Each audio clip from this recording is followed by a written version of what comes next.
Hello friends, आप सभी का हमारे यूट्यूब चैनल पर स्वागत है। जैसा कि आपने हमारी पिछली वीडियो में देखा था कि हम समास पढ़ा रहे थे, समास को आप ट्रिक के माध्यम से पढ़े थे, तो आज हम रस को भी ट्रिक के माध्यम से पढ़ेंगे कि रस क्या होता है। और यदि आप हमारी पिछली वीडियो को ना देखे हो तो नीचे डिस्क्रिप्शन में लिंक दिया गया है, वहां से आप देख सकते हैं। तो आइए हम सबसे पहले इसको जानें कि रस कहाँ कहाँ पूछा जाता है। रस इंटर लेवल से लेकर के कंपटीशन लेवल तक पूछा जाता है और इसको आज हम ट्रिक के माध्यम से जानेंगे, समझेंगे। तो रस में सबसे पहले हम क्या पढ़ेंगे, विभाव क्या होता है, अनुभाव क्या होता है और संचारी भाव क्या होता है, स्थायी भाव क्या कौन कौन से हैं। तो सबसे पहले इसको हम जान लेंगे, तब उसके बाद में हम क्या बताएंगे, ट्रिक बताएंगे। तो आइए देखिए रस क्या होता है। तो रस क्या होता है, रसते इति रसा, रसते इति रसा,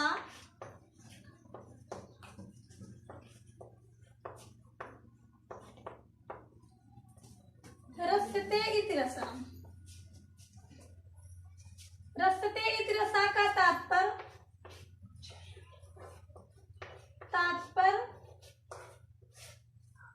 किससे है, स्वाद से है, स्वाद से है।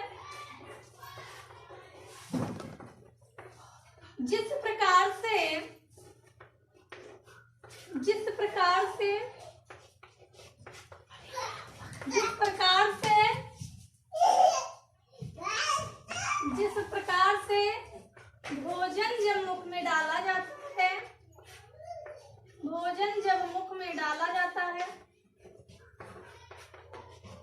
भोजन जब मुख में डाला जाता है, भोजन जब मुख में डाला जाता है तब हमें क्या प्राप्त होता है, तब हमें अनेक प्रकार का स्वाद प्राप्त होता है।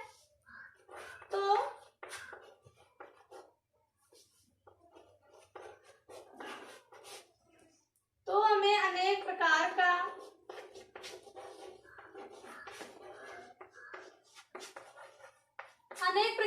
स्वाद प्राप्त होता है, स्वाद प्राप्त होता है। तो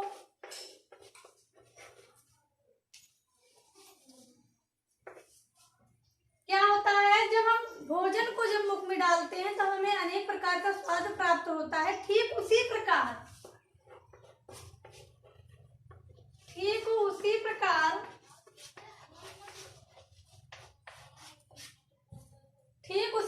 साहित्य में, ठीक उसी प्रकार साहित्य में जो साहित्य होता है, साहित्य में आप क्या पढ़ते हैं, कविता पढ़ते हैं, नाटक पढ़ते हैं, यानी सारे जितनी भी विधाएं हैं या कविता है तो आप पढ़ते हैं, तो उसमें जो आनंद मग्न हो जाते हैं आप पढ़ करके, तो उसी को हम क्या कहते हैं, रस कहते हैं। ठीक उसी प्रकार साहित्य में क्या होता है, काव्य के पढ़ने सुनने, काव्य के पढ़ने सुनने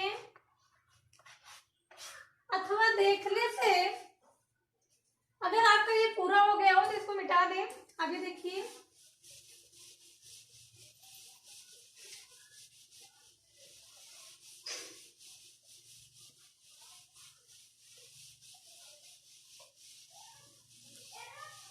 ठीक उसी प्रकार साहित्य में काव्य के पढ़ने सुनने अथवा देखने से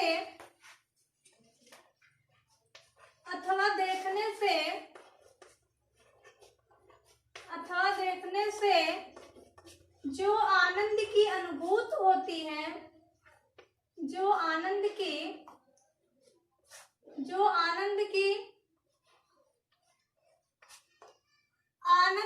अनुभूति होती है,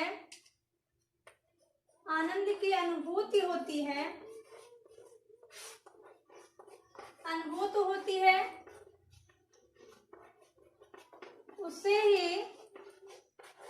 उसे ही क्या कहते हैं, उसे भैया रस कहते हैं।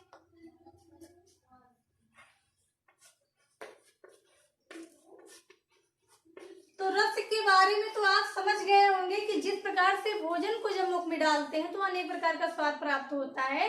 ठीक उसी प्रकार साहित्य में काव्य के पढ़ने सुनने अथवा देखने से जो आनंद की अनुभूति होती है उसे ही हम क्या कहते हैं, रस कहते हैं। तो आइए देखिए रस के कुल कितने अंग हैं, इसको हम देखेंगे। सबसे पहले रस के अंग, रस के अंग, रस के कौन से अंग हैं, कौन कौन है। सबसे पहले आप क्या जानेंगे, पेपर में पूछा जाता है कि रस के कुल कितने अंग हैं, ऑप्शन में दे दिया जाता है 4 है, 5 है, 3 है या 2 है। तो आप कितना जानेंगे, 4 हैं। रस के कुल 4 अंग हैं।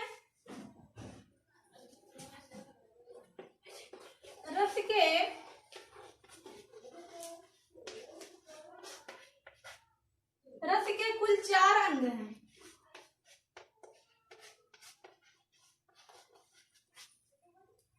तो इसको तो आप नोट कर लिए होंगे। अब आगे देखिए,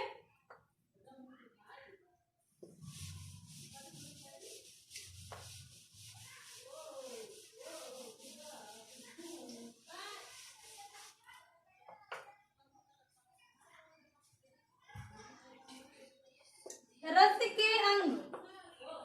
तो भैया रस के अंग कौन कौन है, हम उसको जानेंगे। 4 तो हैं, इसको तो आप समझ के जानते भी हैं। तो रस के अंग कुल, रस के अंग कितने हैं, 4 है ना। कितने हैं, 4 हैं। तो कौन कौन से हैं, कौन बताए। रस के 4 अंग हैं, विभाव, विभाव, अनुभाव, विभाव, अनुभाव, संचारी भाव, संचारी भाव, अस्थाई भाव। अस्थाई भाव क्या है, अस्थाई भाव, अस्थाई भाव। तो भैया विभाव, अनुभव, संचारी भाव, अस्थाई भाव। तो सबसे पहले एक क्वेश्चन पेपर में ये उठाया जाता है कि संचारी भाव को या संचारी भाव को हम और किस नाम से जानते हैं। तो किस नाम से जानते हैं, व्यभिचारी भाव। कौन सा नाम से जानते हैं, व्यभिचारी भाव, व्यभिचारी भाव। ठीक है, व्यभिचारी भाव। तो विभाव के कुल कितने भेद हैं, इसको भी पूछा जाता है कि विभाव के कुल कितने भेद हैं। तो सबसे पहले आप क्या बताएंगे, आलंबन विभाव है, और कौन से विभाव हैं, उद्दीपन विभाव है। विभाव के 2 भेद हैं, आलंबन विभाव और उद्दीपन विभाव। उद्दीपन विभाव, उद्दीपन विभाव। ठीक है, अब क्या है, अनुभाव के तो 4 भेद हैं, अनुभाव के 4 भेद हैं। चलिए उसको लिखते समय हम इसके अंतर्गत जब लिखेंगे तो उसमें बता देंगे, क्योंकि स्थान भी नहीं है ज्यादा। अनुभाव के 4 भेद हैं। संचारी भाव के कुल कितने भेद हैं, 33 भेद हैं। अस्थाई भाव के तो कुछ लोग 11 मानते हैं, लेकिन हम पढ़ते चले आए हैं 9th में, हाई स्कूल में, इंटर में कुल कितना पढ़ा जाता है, पढ़ते हैं कितना पढ़ते हैं, 9 पढ़ते हैं ना। तो ठीक है, उस 9 हम भी पढ़ेंगे, और उतना तो इससे जाने रहते हैं। वास्तव रस उसमें जुड़ा हुआ है, तो जो हमारा 10 हो गया है। तो ठीक है, अस्थाई भाव की संख्या हम 9 मानेंगे, व्यभिचारी भाव की संख्या कितना मानेंगे, 33। तो ठीक है, इसके अंतर्गत हम विभाव को जानेंगे, विभाव क्या होता है।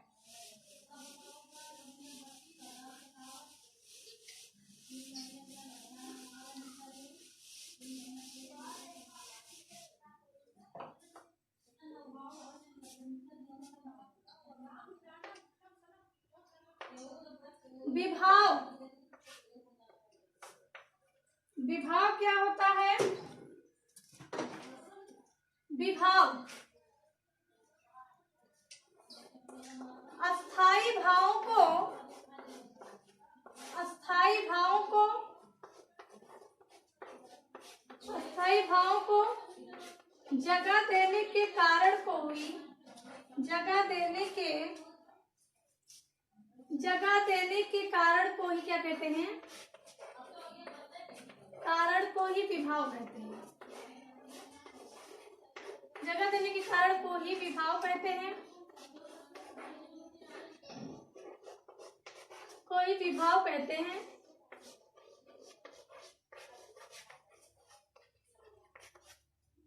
अस्थाई भाव को जो जगह देते हैं, जगह देने के कारण को ही हम क्या कहते हैं? विभाव कहते हैं। विभाव कितने प्रकार का होता है? विभाव दो प्रकार का होता है। कौन कौन सा? आलंबन विभाव और उद्दीपन विभाव। आलंबन विभाव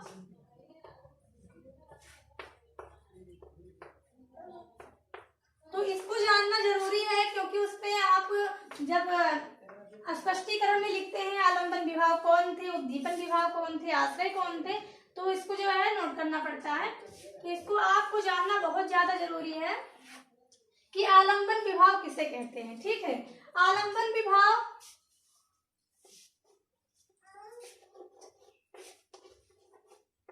जिस वस्तु या व्यक्ति को देखकर जिस वस्तु या व्यक्ति को देखकर जिस वस्तु या व्यक्ति को देखकर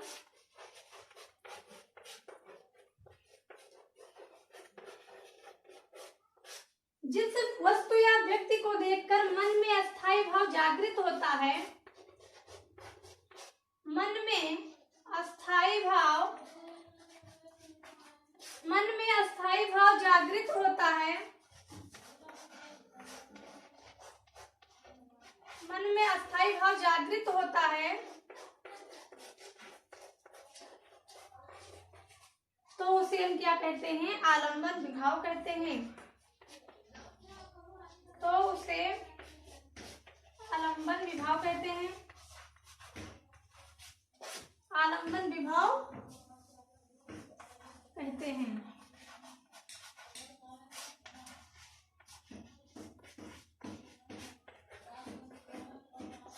तो आलंबन विभाव हम जिस क्या होता है कि जो उदाहरण दिया रहता है उसमें हम जब उदाहरण दिया रहता है तो उसको जब हम पढ़ते हैं तो जैसे क्या है कि जैसे कह दिया जाए कि बिंद के वासी उदासी तपो ब्रजधारी महाविनु नारी दुखारे गौतम तीर तरी तुलसी सो कथा सुनि मुनि बिंद सुखारे।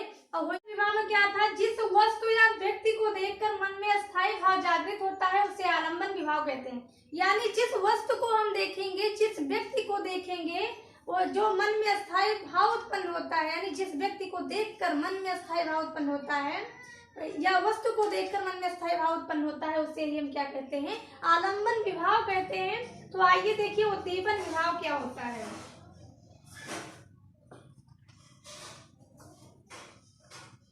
इसको तो आप नोट कर लिए होंगे, हो गया ना?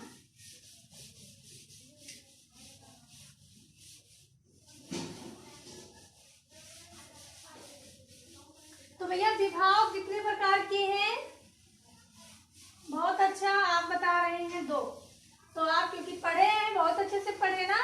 कितने प्रकार के होते हैं? दो प्रकार के विभाव, दो प्रकार का होता है, आलंबन विभाव और उद्दीपन विभाव। तो आलंबन विभाव तो आप पढ़ चुके, आगे देखिए उद्दीपन विभाव क्या होता है।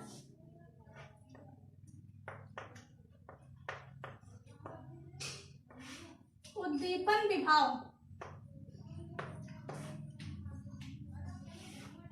उद्दीपन विभाव, उद्दीपन विभाव किसे कहते हैं? आलंबन विभाव के, आलंबन विभाव के, आलंबन विभाव के द्वारा,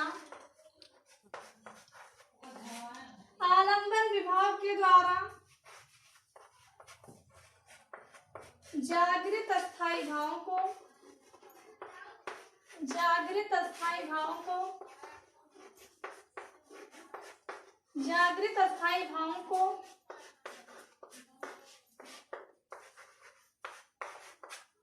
क्या कहते हैं? उद्दीपन विभाव कहते हैं ना। क्या कहते हैं? उद्दीपन विभाव कहते हैं।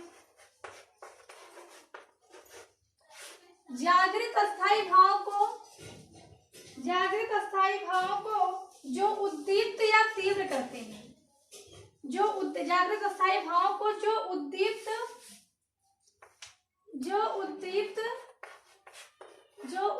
तथा तीव्र करते हैं,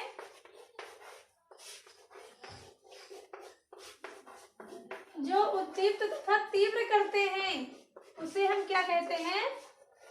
उद्दीपन विभाव। उसे हम उद्दीपन विभाव कहते हैं।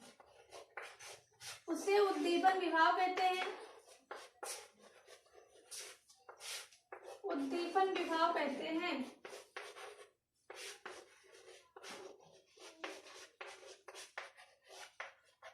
उद्दीपन विभाव कहते हैं आलंबन विभाव के द्वारा जागृत अस्थायी भाव को जो उद्दीप्त तथा तीव्र करते हैं, यानी कि जो तेजी करते हैं, जो सबसे क्या होता है, यानी जो तीव्र कर देते हैं जागृत अस्थायी भाव को, जो उद्दीप्त, जो चमक ला देते हैं, जो तीव्र कर देते हैं, उसे हम क्या कहते हैं? उद्दीपन विभाव कहते हैं।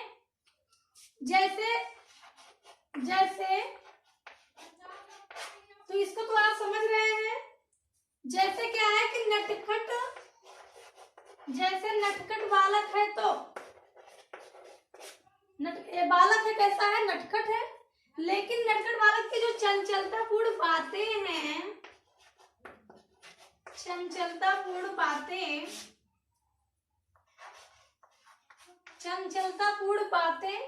वह हमारा क्या है?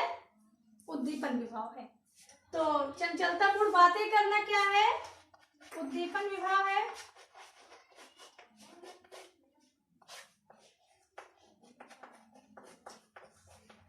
बातें करना उद्दीपन विभाव है।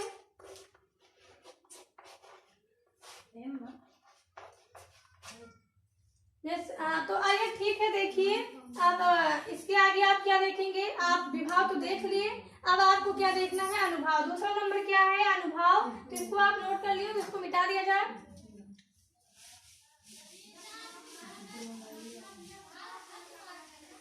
उद्दीपन विभाव। क्या? उद्दीपन विभाव तो हो गया आपका। अब आपको क्या देखना है? अनुभाव देखना है कि अनुभाव क्या होता है।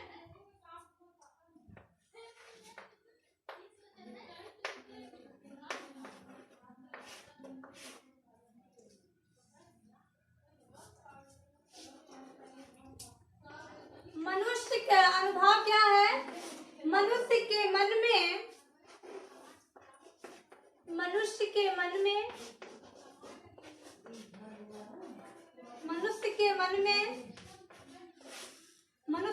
अस्थायी भाव के जागृत होने पर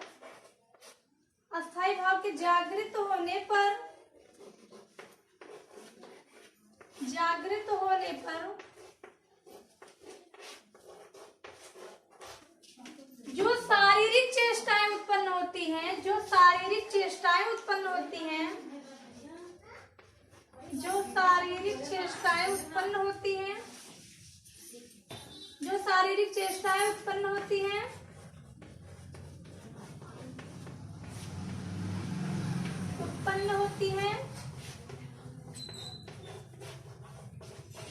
उसे हम क्या कहते हैं?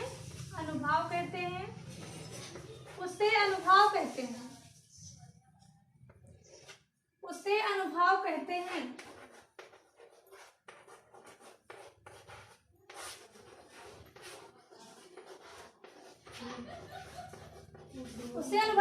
मनुष्य के मन में अस्थायी भाव के जागृत होने पर जो शारीरिक चेष्टाएं उत्पन्न होती है, उसे ही हम क्या कहते हैं? अनुभाव कहते हैं। जैसे कर दिया जाए,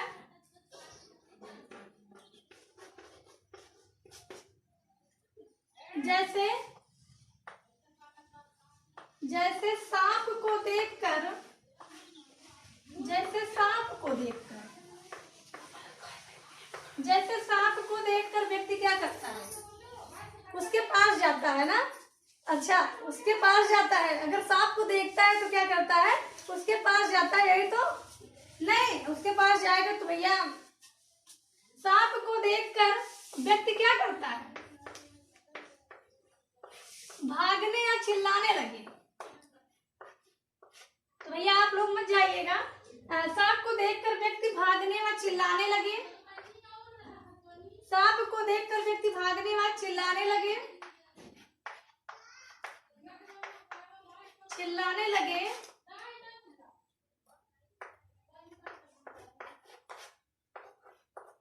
तो उसकी जो शारीरिक चेष्टा होगी, तो उसकी यही शारीरिक चेष्टा चेष्टा क्या कहलाएगी?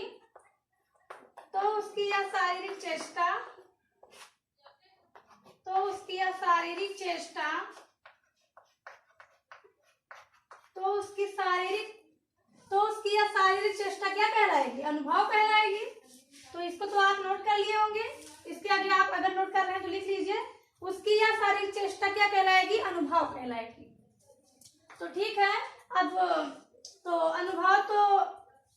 अनुभव कितने प्रकार के होते हैं? कायिक, यानी पेपर में पूछा जाता है कि अनुभव कितने प्रकार के होते हैं। तो भैया अनुभव कितने प्रकार के होते हैं? 4 होते हैं। कितने होते हैं? 4 होते हैं। कायिक, मानसिक, आहार्य और सात्विक। कायिक, मानसिक, आहार्य और सात्विक। तो इसको आप नोट करना चाहते हो नोट कर सकते हैं। कायिक, दूसरा क्या है? मानसिक, तीसरा क्या है? आहार्य, चौथा क्या है? सात्विक। तो अनुभव के कुल कितने प्रकार हैं? 4 हैं। कायिक, मानसिक, आहार्य, सात्विक। इसको आप याद भी कर लेना है। कंपटीशन कोचिंग में पेपर देने गए तो उसमें क्या होता है कि पूछा जाता है, ज्यादातर यही सब पूछे जाते हैं कि अनुभव कुल कितने प्रकार के होते हैं। तो भैया 4 प्रकार के होते हैं। तो ठीक है, अब आइए क्या देखिए, संचारी भाव किसे कहते हैं? संचारी भाव किसे कहते हैं?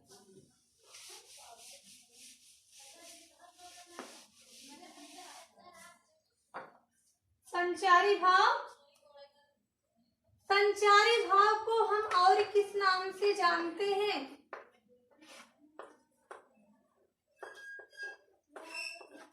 व्यभिचारी भाव से। क्यों? व्यभिचारी भाव।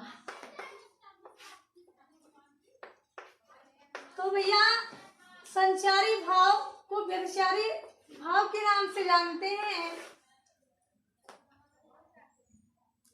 तो संचारी भाव किसे कहते हैं? मनुष्य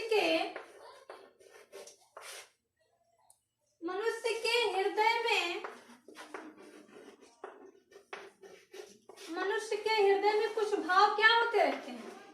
कुछ भाव उत्पन्न होते रहते हैं। कुछ भाव उत्पन्न अथवा विलीन होते रहते हैं। कुछ भाव उत्पन्न अथवा विलीन होते रहते हैं।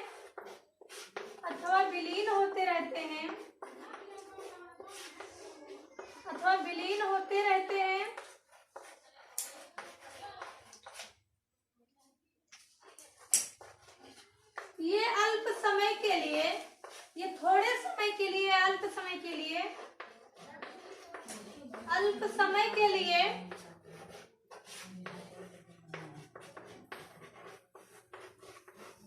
ये अल्प समय के लिए उत्पन्न तथा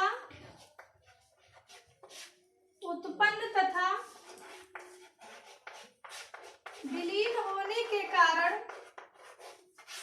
होने के कारण क्या कहलाते हैं? विलीन होने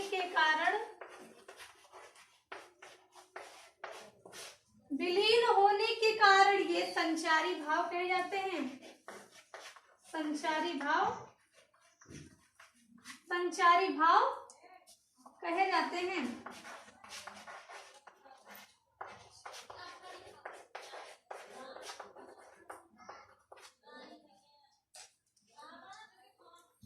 तो इसको तो आप नोट कर लिए होंगे।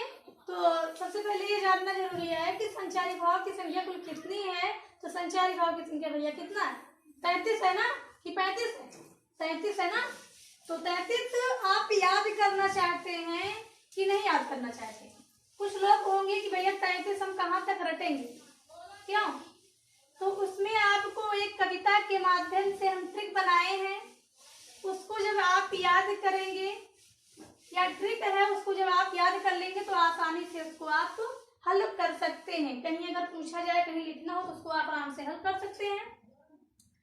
तो जो संचारी भाव का हमारा जो ट्रिक है, तो भैया वो 6 लाइन का है, तो उसको आप नोट कर लीजिए।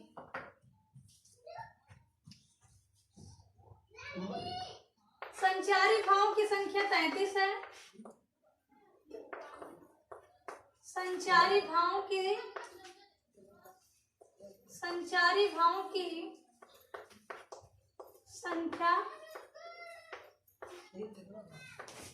33 है। कितना है? 33 है। तो आगे देखिए,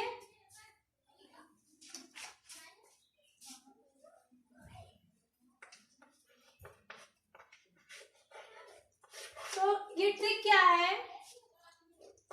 विउदव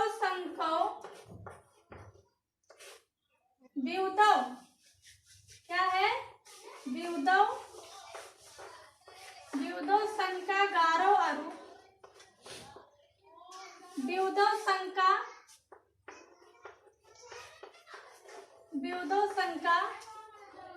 गारो अरु चिंता मोह विषाद,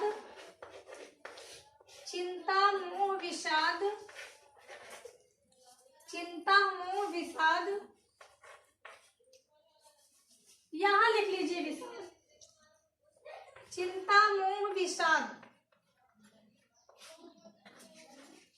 मोह विषाद, दैन्य असूया मृत्युमद, दैन्य असूया मृत्युमद,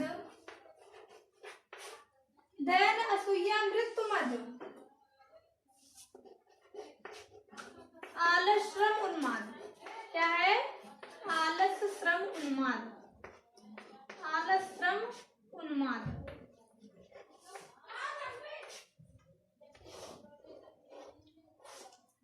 श्रम उन्माद। ठीक है, ये विषाद इसमें का है। और फिर क्या है? दैन असूया मृत्युमद, आलस श्रम उन्माद, आकृत गोपन चपलता, ये सब हमारे संचारी भाव के नाम हैं। आकृत गोपन चपलता,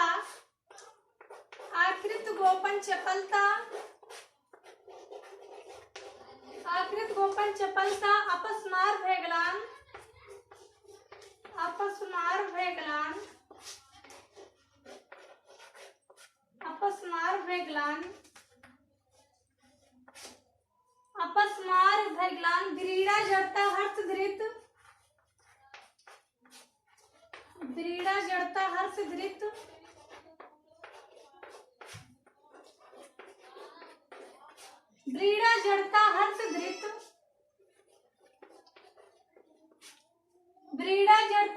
धृत, मति आवेग बखान। फिर क्या रहेगा? मति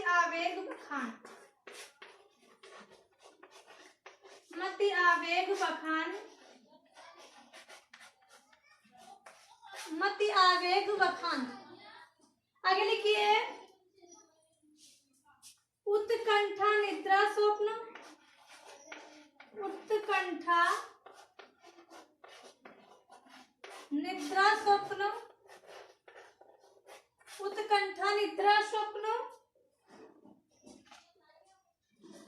कितना हो गया आपका?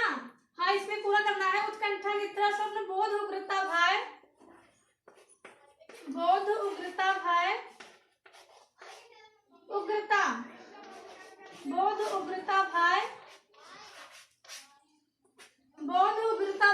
अब इसको एक लाइन और बचा है, उसको भी नोट कर लीजिए जल्दी से। हाँ, इसको तो आप नोट कर लिए होंगे। चलिए ठीक है।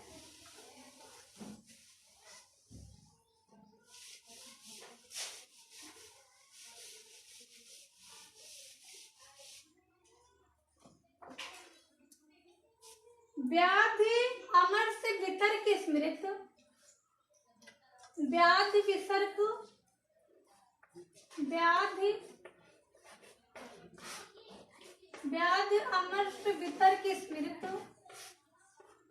व्याधि अमर से वितर्क स्मृत,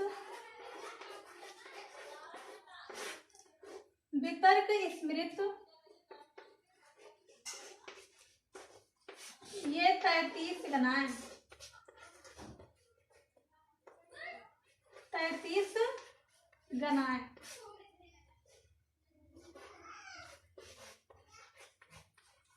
ये 33 गिना, ठीक है। चाहे हम गना कहें चाहे गिना कहें एक ही बात है। तो ठीक है, ये आपके जितना हमने बताया उतना उसमें आपके 3300 भेद उसमें छिपे हुए हैं, उसको आप ढूंढ सकते हैं और इसको आप जो कविता के माध्यम से है इसको आप याद कर सकते हैं। इसके बाद में हमारा क्या है, अस्थाई भाव है। कितना है, अस्थाई। इसके बाद में हमारा चौथा अस्थाई भाव है। तो अस्थाई भाव को अब ट्रिक के माध्यम से हम बहुत अच्छे ढंग से बताएंगे। तो ठीक है, अब इसके बाद में अस्थाई भाव रहेगा।